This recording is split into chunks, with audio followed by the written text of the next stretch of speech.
یہ سال ہے 1876۔ کراچی کے ایک علاقے وزیر مینشن میں ایک بچہ پیدا ہوتا ہے جو نہ صرف ایک گھر کا چراغ تھا بلکہ ایک پوری قوم کا اجالا بننے والا تھا۔ جناح کا اصل نام محمد علی جناح بھائی تھا۔ وہ ایک مڈل کلاس فیملی میں پیدا ہوئے۔ ان کے والد پونچا جناح ایک بزنس مین تھے، لیکن زندگی اتنی آسان نہیں تھی۔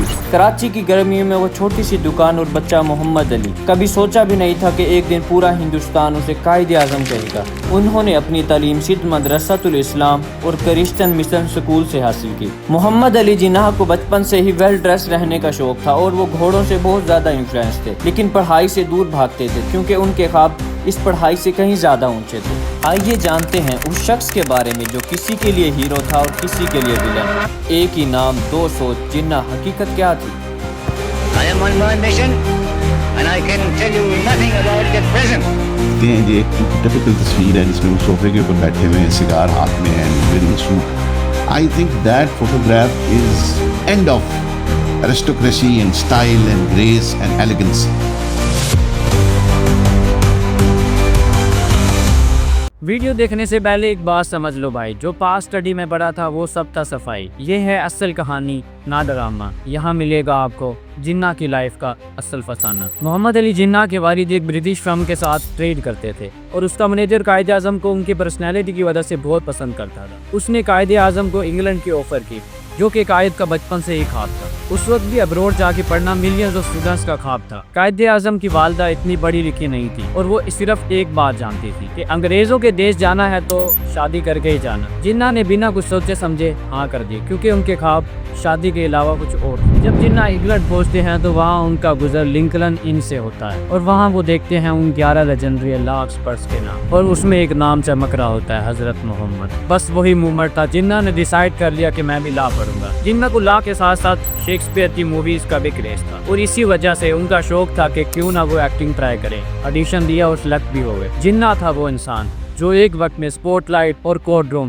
دونوں سنبھال رہا تھا۔ اسی دوران جناح اپنے والد کو ایک خط لکھتے ہیں اور اس خط میں لکھتے ہیں کہ میں لا بھی کر رہا ہوں اور ایکٹنگ بھی کر رہا ہوں، اسی وجہ سے آپ کو مجھے پیسے بیچنے کی ضرورت نہیں پڑے گی۔ لیکن اس خط کے جواب میں جب ان کے والد خط لکھتے ہیں تو وہ بات قائد اعظم کو جھنجھوڑ کر رکھ دیتی ہے۔ اسی دوران ان کی والدہ اور ان کی بیگم اس دنیا سے چل بسی تھی اور والد صاحب نے خط میں صرف ایک بات لکھی تھی، you are a traitor of your family, کہ تم اپنے فیملی کے غدار۔ بس یہی بات، اور جناح کی زندگی تبدیل ہو جاتی ہے۔ جناح اپنی تعلیم مکمل کرنے کے بعد کراچی واپس آ گئے اور اپنے والد کا بزنس سنبھالتے ہیں، لیکن والد کا بزنس بہت خسارے میں تھا اور پھر اسی وجہ سے کراچی چھوڑ دیا اور بمبئی چلے گئے۔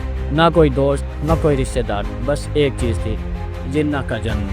ممبئی آئے لیکن زندگی نے ریڈ کارپٹ نہیں بچھایا۔ جناح کی لائف کے یہ 3 سال زندگی کے مشکل ترین سالوں میں سے ایک تھے۔ ہمیں ایک امپریشن دیا جاتا ہے کہ قائد اعظم ایک بہت امیر آدمی تھے،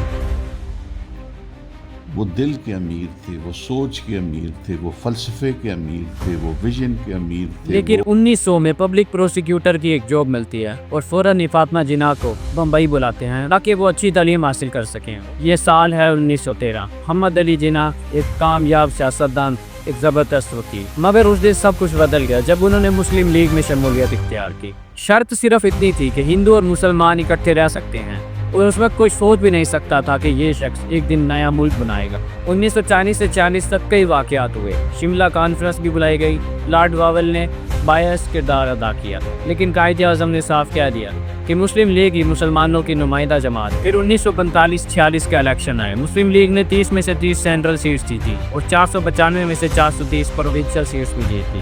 قائد گرجے کہ اب پاکستان کا اصول مجھے صاف نظر آ رہا ہے۔ دنیا نے دیکھ لیا کہ 10 کروڑ مسلمان کیا چاہتے ہیں۔ 14 اگست 1947 پاکستان بن گیا، لیکن پاکستان بننے کے پیچھے قائد کا خون، جنون اور بیماری تھی۔ 11 ستمبر 1948 قائد اعظم ٹی بی کی مرض میں مبتلا تھے۔ ان کی ایمبولینس رات کے اندھیرے میں خراب ہوئی اور گورنر جنرل سڑک پر بے ہوش لیٹے رہے، اور آج بھی پاکستان کا سب سے بڑا لیڈر اپنی موت کے وقت سب سے زیادہ تنہا تھا، اور کہا جاتا ہے کہ قائد اعظم کو زہر دیا گیا تھا۔ اب اس بات کا آپ نے مجھے بتانا ہے کہ کیا واقعی انہیں زہر دیا گیا تھا اور کس نے دیا تھا۔ آج ہم پاکستان میں رہتے ہیں جس کا پاسپورٹ ہے، جس کا جھنڈا ہے، لیکن کیا ہم اس پاکستان میں رہتے ہیں جس کا خواب محمد علی جناح نے دیکھا تھا؟ اگر آپ بھی چاہتے ہیں کہ جناح کا پاکستان واقعی بنے تو اس ویڈیو کو شیئر کریں اور کمنٹس میں لکھیں، میں قائد کا سپنا ضرور پورا کروں گا۔ پاکستان پائندہ باد۔